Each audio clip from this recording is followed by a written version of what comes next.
प्रिय विद्यार्थियों, आदर्श Navodaya education YouTube channel पर आप लोगों का एक बार फिर से स्वागत है।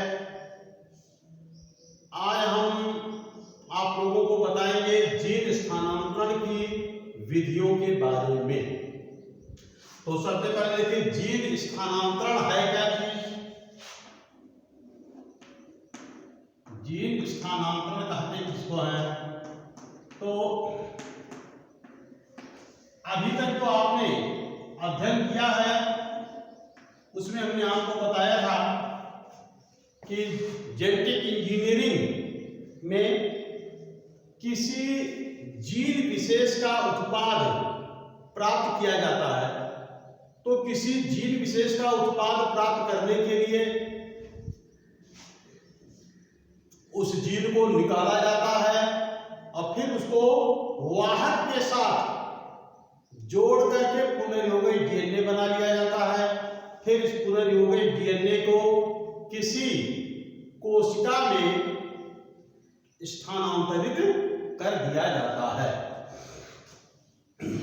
तो यही जीन, इसे कहते हैं जीन स्थानांतरण, यानी वांछित जीन को किसी परपोषी कोशिका में स्थानांतरित करवाना जीन स्थानांतरण कहलाता है।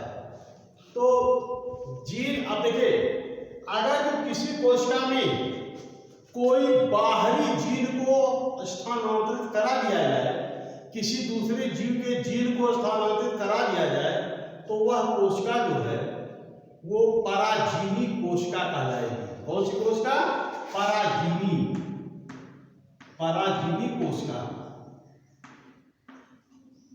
और या किसी दूसरे जीव के जीन को अगर हम किसी दूसरे जीव में, जैसे वाला ई कोलाई में हम स्थानांतरित करा दिए, तो वह ई कोलाई जीवाणु क्या कहलाएगा? ट्रांसजेनिक बैक्टीरिया कहलाएगा, पराजीवी जीवाणु कहलाएगा। तो पराजीवी जीव क्या होते हैं? वह जीव जिसमें किसी दूसरे जीव के जीन का स्थानांतरण करा दिया गया हो। उदाहरण के लिए जैसे मैंने आपको बताया था कि मान लो इंसुलिन हार्मोन प्राप्त करना होता है, तो इंसुलिन उत्पन्न करने वाले जीन को अग्नाशय ग्रंथ के बीटा कोशिका से निकालकर उसे ई कोलाई जीवाणु में स्थानांतरित करा दिया जाता है। तो जब ई कोलाई जीवाणु में स्थानांतरित करा दिया गया, तो वह ई कोलाई जीवाणु जो है पराजीवी जीवाणु कहलाएगा या ट्रांसजेनिक बैक्टीरिया कहलाएगा। तो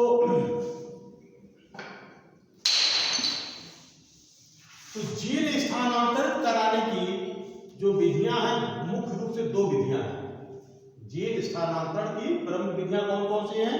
दो विधियां हैं। नंबर एक, अप्रत्यक्ष,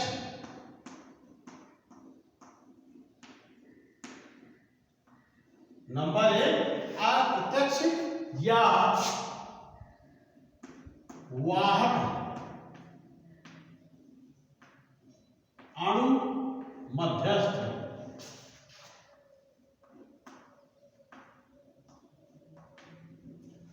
जीन स्थानांतरण।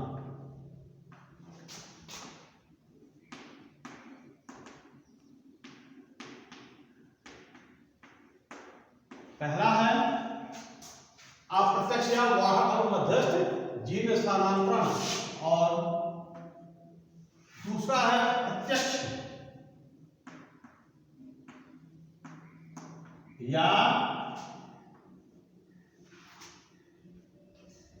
या दूसरा है प्रत्यक्ष जीन स्थानांतरण। प्रत्यक्ष जीन स्थानांतरण या वाहक अणु रहित, हम ऐसा भी लिख सकते हैं। दूसरा प्रत्यक्ष या वाहक अणु रहित, वाहक अणु रहित जीन स्थानांतरण। अब इसमें देखिए, अप्रत्यक्ष जीन स्थानांतरण में क्या होगा भाई? जैसे एक तरह के वीडियो हमने आपको बताया था कि वांछित जीन को निकाला गया। अब इस वांछित जीन को एक वाहक के साथ जोड़कर पुनर्योजी डीएनए बनाया गया और फिर इसे परपोषी कोशिका में स्थानांतरित करा दिया गया। ये तो हो गया अप्रत्यक्ष या वाहक अणु मध्यस्थ जीन स्थानांतरण। एक होता है वांछित जीन को निकाला और सीधे डायरेक्ट यानी बिना वाहक के ही सीधे परपोषी कोशिका में उसको भेज दिया जाए, तो उसे कहते हैं प्रत्यक्ष या वाहक अणु रहित जीन स्थानांतरण। तो मेरे हिसाब से दोनों आपके समझ में आ गया होगा। पर अप्रत्यक्ष यानी कि वाहक का प्रयोग करके और अप्रत्यक्ष में होता है बिना वाहक के ही वांछित जीन को परपोषी कोशिका में स्थानांतरित करा दिया जाए। तो हम सबसे पहले आपको बताएंगे अप्रत्यक्ष जीन स्थानांतरण के बारे में।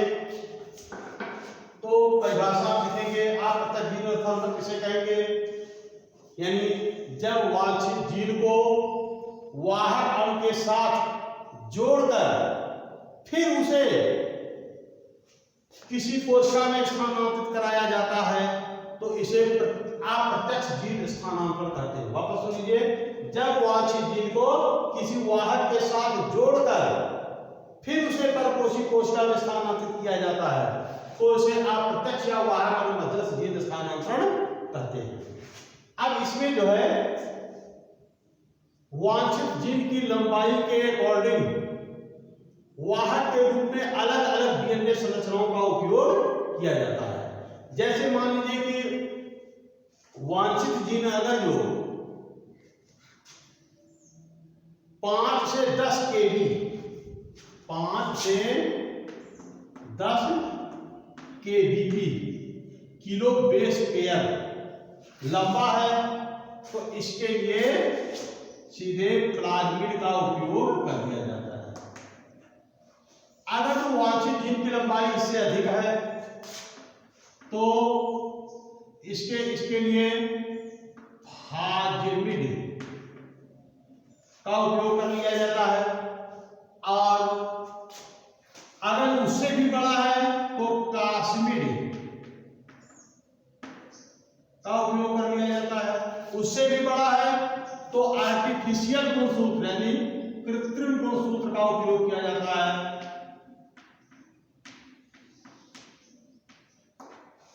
कृत्रिम गुणसूत्र का उपयोग किया जाता है।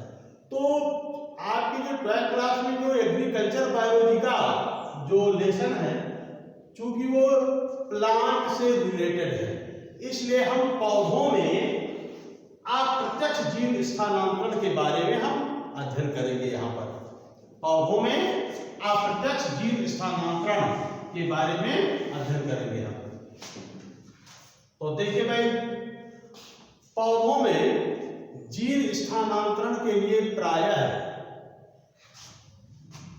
एग्रोबैक्टीरियम ट्यूबिफेसियंस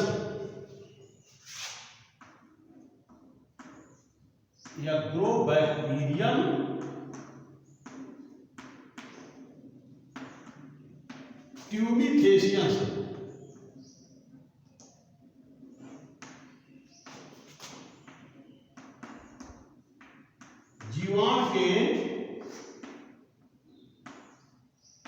टीआई प्लाज्मिड का उपयोग वाहक के रूप में किया जाता है।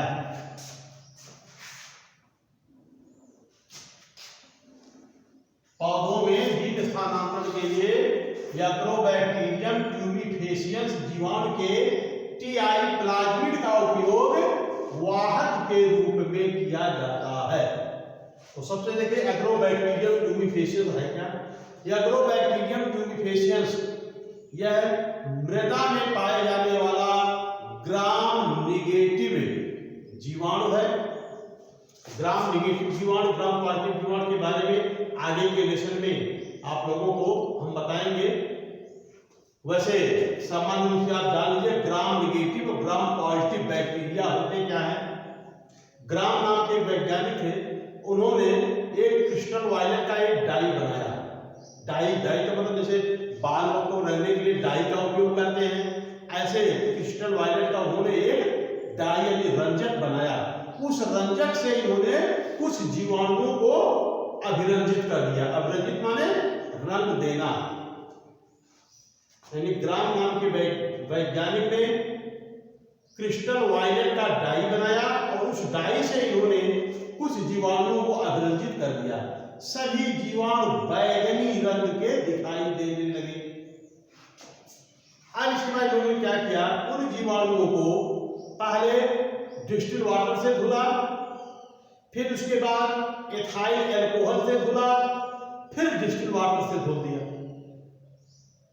अब इतना धुलाई होने के बाद कुछ जीवाणु उसमें ऐसे थे कि जिनका बैगनी रंग बरकरार था, यानी उनका रंग नहीं छूटा। तो ऐसे जीवाणुओं को ग्राम पॉजिटिव जीवाणु कह दिया गया, यानी वे जीवाणु जिनका बैगनी रंग नहीं छूटा वो ग्राम पॉजिटिव हो गए। और कुछ जीवाणु ऐसे उसमें थे जिनका बैगनी रंग छूट गया, तो ऐसे जीवाणुओं को ग्राम नेगेटिव जीवाणु कहा गया। तो एग्रोबैक्टीरियम यह मृदा में पाए जाने वाला एक ग्राम नेगेटिव जीवाणु है। यह द्विबीजपत्री पौधों में क्राउन गॉल नामक रोग उत्पन्न करता है। यह जीवाणु द्विबीजपत्री पौधों में क्राउन गॉल रोग उत्पन्न करता है। भाई एक बीजपत्री पौधों में नहीं करता। क्यों नहीं करता भाई? क्योंकि इस जीवाणु द्वारा क्राउन गॉल रोग उत्पन्न करने के लिए एसिटोसेरिगॉन नामक एक रसायन की आवश्यकता होती है। ध्यान रहे, मैं क्या बता रहा हूं, एग्रोबैक्टीरियम ट्यूबरकुलोसिस जीवाणु या केवल द्विबीजपत्री पौधों में ट्यूबर गॉल उत्पन्न करता है, जबकि एक बीजपत्री पौधों में नहीं। क्यों? क्योंकि एग्रोबैक्टीरियम ट्यूबरकुलोसिस जीवाणु द्वारा क्राउन गॉल रोग उत्पन्न करने के लिए इसे एसिटोसेरिगॉन नामक रसायन की आवश्यकता होती है। और जो द्विबीजपत्री पौधे होते हैं, इन द्विबीजपत्री पौधों में उनकी पत्तियों द्वारा एसिटोसेरिगॉन रसायन का स्राव किया जाता है, निर्माण होता है, जिसकी वजह से एग्रोबैक्टीरियम जीवाणु द्विबीजपत्री पौधों में ही रोग उत्पन्न करता है। एक बीजपत्री पौधों के द्वारा एसिटोसेरिगॉन का निर्माण नहीं किया जाता, इसलिए एग्रोबैक्टीरियम ट्यूबरकुलोसिस जीवाणु एक बीजपत्री पौधों में क्राउन गॉल उत्पन्न नहीं करता। ये महत्वपूर्ण पॉइंट है, ये याद रखना इसको। हालांकि वर्तमान समय में वैज्ञानिक जो है वो एग्रोबैक्टीरियम ट्यूबरकुलोसिस के टीआई प्लाज्मिड का उपयोग जो है एक बीजपत्री पौधों में भी जीन स्थानांतरण के लिए कर रहे हैं, वाहक के रूप में। कैसे करते हैं? संवर्धन माध्यम में कृत्रिम रूप से एसिटोसेरिगॉन डाल दिया जाता है, जिससे यह जीवाणु एक्टिव होकर के उसमें भी क्राउन गॉल उत्पन्न कर सकता है, लेकिन वो क्राउन गॉल नहीं उत्पन्न करेगा, क्योंकि उसमें कुछ ऐसे मॉडिफिकेशन कर दिए जाते हैं जिसकी वजह से क्राउन गॉल तो नहीं उत्पन्न करता, बल्कि टीआई प्लाज्मिड में जो वांछित जीन है उस वांछित जीन का स्थानांतरण कर्पोषी कोशिका में कर देता है। उसके बारे में हम आपको आगे बताएंगे। तो एग्रोबैक्टीरियम ट्यूबरकुलोसिस मृदा में पाए जाने वाला ग्राम नेगेटिव जीवाणु है। यह द्विबीजपत्री पौधों में ट्यूबर गॉल रोग उत्पन्न करता है। इस जीवाणु में पाए जाने वाले प्लाज्मिड को टीआई प्लाज्मिड कहते हैं। टीआई प्लाज्मिड का मतलब क्या है? ट्यूमर इंड्यूसिंग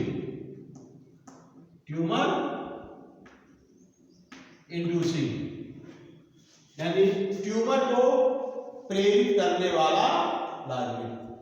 तो एग्रोबैक्टीरियम ट्यूबरकुलोसिस जीवाणु में पाए जाने वाले प्लाज्मिड को टीआई प्लाज्मिड कहते हैं। तो टीआई प्लाज्मिड यानी ट्यूबर इंड्यूसिंग प्लाज्मिड जो है, इसकी मैं संरचना बता रहा हूं आपको। ये प्लाज्मिड जो है द्विसूत्री और वृत्ताकार होता है।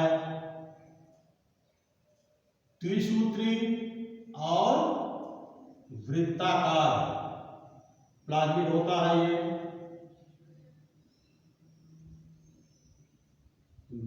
ये मैं टीआई प्लाज्मिड का मैं यहां पर एक चित्र बना रहा हूं। अब देखिए, टीआई प्लाज्मिड में एक विशेष खंड होता है जिसे कहते हैं टीडीएनए। टीडीएनए तो यह जीवाणु करता क्या है, जब ये जीवाणु एग्रोबैक्टीरियम टू फेज जीवाणु जब द्विबीजपत्री पौधों की कोशिका में पहुंच जाता है तो ये जो है अपने टीआई प्लाज्मिड के टीडीएनए वाले भाग को उस कोशिका में स्थानांतरित कर देता है। जैसे आपने देखा होगा कि छिपकली जो है वो अपनी पूंछ को काट देती है। छिपकली कभी कभी अपनी सुरक्षा के लिए अपनी पूंछ को काट देती है स्वतः। तो उसी प्रकार से एग्रोबैक्टीरियम ट्यूबिफेशियन जीवाणु अपने टीडीएनए वाले भाग को काट करके कोशिका में स्थानांतरित कर देता है और इस टीडीएनए वाले भाग में ट्यूमर गाल उत्पन्न करने वाले जीन पाए जाते हैं। तो यह ट्यूमर उत्पन्न करने वाला जीन जो है वो चला गया कोशिका में और ट्यूमर उत्पन्न कर देता है। ये तो प्रक्रिया है एग्रोबैक्टीरियम ट्यूबिफेशियन द्वारा द्विबीजपत्री पौधों में रोग कैसे उत्पन्न किया जाता है। तो आप लिख सकते हैं एग्रोबैक्टीरियम ट्यूबिफेशियन जीवाणु में पाए जाने वाले प्लाज्मिड को टीआई प्लाज्मिड कहते हैं। टीआई प्लाज्मिड में विशेष डीएनए खंड होता है जिसे टीडीएनए कहते हैं। यह जीवाणु जब द्विबीजपत्री पौधों में प्रवेश कर जाता है तो यह अपने टीडीएनए वाले खंड को परपोषी कोशिका में स्थानांतरित कर देता है जिससे उस कोशिका में या उस पौधे में ब्राउन गाल रोग हो जाता है। तो अब टीडीएनए किसे कहेंगे ये भी देखिए। टीडीएनए यानी टीआई प्लाज्मिड का वह भाग जो द्विबीजपत्री पौधों में ट्यूमर गाल उत्पन्न करता है। क्या बताया हमने, टीआई प्लाज्मिड का वह भाग जो द्विबीजपत्री पौधों में ट्यूमर गाल रोग उत्पन्न करता है उस भाग को टीडीएनए कहते हैं, यानी ट्रांसफर डीएनए। टीडीएनए माने ट्रांसफर डीएनए। ट्रांसफर क्यों कहते हैं, क्योंकि यह किसी भाग का स्थानांतरण परपोषी कोशिका में करता है। तो अब वैज्ञानिक क्या करते हैं, वैज्ञानिक इस टीडीएनए वाले भाग को हटा करके इसकी जगह वो टीआई प्लाज्मिड को लिया और इसके टीडीएनए वाले भाग को हटा दिया और इसकी जगह पर वांछित जीन को जोड़ देते हैं। वांछित जीन को जोड़ देते हैं। वांछित जीन को जोड़ दो यानी टीडीएनए भाग को काट के हटा दिया और उसकी जगह पर वांछित जीन जोड़ दिया। अब ध्यान रखना, अब ये पूरी ये तो है एग्रोबैक्टीरियम ट्यूबिफेशियन जीवाणु का इतना ये संरचना, और ये इतना संरचना जो है ये किसी दूसरे जीव का जीन है, वांछित जीन कहीं दूसरी जगह से प्राप्त किया गया है। अब यह क्या हो गया, यह एक प्रकार का पुनर्योजी डीएनए बन गया है। बन गया ना, बन गया भाई। दो अलग अलग स्रोतों से प्राप्त डीएनए को जोड़ दिया गया, जो संरचना बना वही पुनर्योजी डीएनए है। तो यह पुनर्योजी डीएनए बना। अब क्या करते हैं, अब इस पुनर्योजी डीएनए को टीआई प्लाज्मिड रहित एग्रोबैक्टीरियम ट्यूबिफेशियन जीवाणु में इसको जो है स्थानांतरित कर दिया जाता है। यानी ऐसे एग्रोबैक्टीरियम ट्यूबिफेशियन जीवाणु में कर दिया जाता है जिसमें टीआई प्लाज्मिड नहीं पाया जाता है, निकली टीआई प्लाज्मिड को निकाल दिया जाता है और फिर टीआई प्लाज्मिड रहित एग्रोबैक्टीरियम ट्यूबिफेशियन जीवाणु में इसको वापस प्रवेश करें। आप यूं मान लीजिए कि जिस जीवाणु से निकाला वांछित जीन जोड़ करके उसी जीवाणु में फिर इसको स्थानांतरित करा दिया। अब ये जो एग्रोबैक्टीरियम ट्यूबिफेशियन जीवाणु हो गया, यह एक ट्रांसजेनिक जीवाणु हो गया। क्यों भाई, क्योंकि इसके अंदर दूसरे जीव का जीन भी आ गया, इसलिए यह एक रूपांतरित जीवाणु हो गया, ट्रांसजेनिक जीवाणु हो गया। अब क्या करते हैं वैज्ञानिक, अब संवर्धन माध्यम में, ये संवर्धन माध्यम हो गया, इसमें अब देखिए जिस पौधे में जीन स्थानांतरण करवाना है उस पौधे की पत्ती के छोटे छोटे डिस्क, चौकोर डिस्क काट करके इस संवर्धन माध्यम में ऐसे रख दिया जाता है। इस प्रकार से ये क्या है, ये छोटे छोटे डिस्क है। अब संवर्धन माध्यम में डिस्क को डाला गया, अब इसी में इस रूपांतरित एग्रोबैक्टीरियम जीवाणु को भी डाल दिया गया। अब यह जीवाणु क्या करेगा, इस पत्ती की जो छोटे छोटे डिस्क हैं इनकी कोशिका में चला जाएगा। अब कोशिका में जाने के बाद यह अपने टीआई प्लाज्मिड के टी डीएनए वाले भाग का स्थानांतरण कर, लेकिन टी डीएनए वाले भाग की जगह पर वांछित जीन जोड़ दिया गया है। तो ये वांछित जीन का स्थानांतरण इस पत्ती की कोशिकाओं में कर देता है। जब पत्ती की कोशिका में यह वांछित जीन को स्थानांतरित कर दिया, फिर इसके बाद इसका संवर्धन किया जाता है और फिर इस जीवाणु को किल कर दिया जाता है, क्योंकि जीन स्थानांतरित हो गया तो इस जीवाणु को मार दिया जाता है और फिर आगे इसको संवर्धन करके नया पौधा विकसित कर लिया जाता है। अब इस नए पौधे में देखिए ये जो डिस्क है, इन डिस्कों में ये पौधे की हर कोशिका में ये क्षमता होती है कि वो पूरे पौधे का निर्माण कर सके। यानी पौधे की प्रत्येक कोशिका में ये क्षमता होती है कि अगर उसका संवर्धन किया जाए तो उससे नया पौधा बन सकता है। तो इनमें जो कोशिकाएं थी उस कोशिका के संवर्धन से नया पौधा बन जाता है और इस प्रकार जो नया पौधा बना उस नए पौधे में वांछित जीन भी मौजूद रहता है। तो इस प्रकार से पौधों में जीन स्थानांतरण के लिए एग्रोबैक्टीरियम ट्यूबिफेसियस जीवाणु के टीआई प्लाज्मिड का उपयोग किया जाता है और इस प्रकार का जीन स्थानांतरण जो है अप्रत्यक्ष या वाहक मध्यस्थ जीन स्थानांतरण कहा जाता है। अब ये जो क्वेश्चन हमने आपको बताया, तो कई क्वेश्चन ये जो हमने आपको बताया तो कई प्रश्न बनते हैं। कौन कौन से होमवर्क के रूप में देख लीजिए आप। होमवर्क के रूप में पहला क्वेश्चन टी डीएनए क्या है, टॉपिक देना एग्रोबैक्टीरियम ट्यूबिफेसियस जीवाणु के टीआई प्लाज्मिड का वह भाग जो द्विबीजपत्री पौधों में ट्यूमर गाल उत्पन्न करता है, टी डीएनए कहलाता है। दूसरा क्वेश्चन, क्या कारण है एग्रोबैक्टीरियम ट्यूबिफेसियस जीवाणु केवल द्विबीजपत्री पौधों में ही ट्यूमर गाल उत्पन्न करता है, एक बीजपत्री पौधों में क्यों नहीं करता, उसका आंसर आप लिख देना, मैंने आपको बता दिया है। अगला क्वेश्चन, एग्रोबैक्टीरियम ट्यूबिफेसियस जीवाणु द्वारा पौधों में कौन सा रोग उत्पन्न होता है, ट्यूमर गाल रोग उत्पन्न होता है। अगला क्वेश्चन इसमें बन सकता है कि पौधों में जीन स्थानांतरण में एग्रोबैक्टीरियम के महत्व को समझाइए। अगला, अप्रत्यक्ष जीन स्थानांतरण को समझाइए, उदाहरण द्वारा समझाइए, तब भी यही हो गया। तो इस प्रकार से कई क्वेश्चन इस पर बन सकते हैं। ट्रांसजेनिक जीव क्या होते हैं, ये भी क्वेश्चन, तो इसमें कई क्वेश्चन बन जाते हैं और उन प्रश्नों को आप ढूंढ करके इनका आंसर आप नोट करिए, लिखिए उसको। फिर आगे के जीव स्थान की विधियों के बारे में कल के वीडियो हम आप लोगों को बताएंगे। Thank you.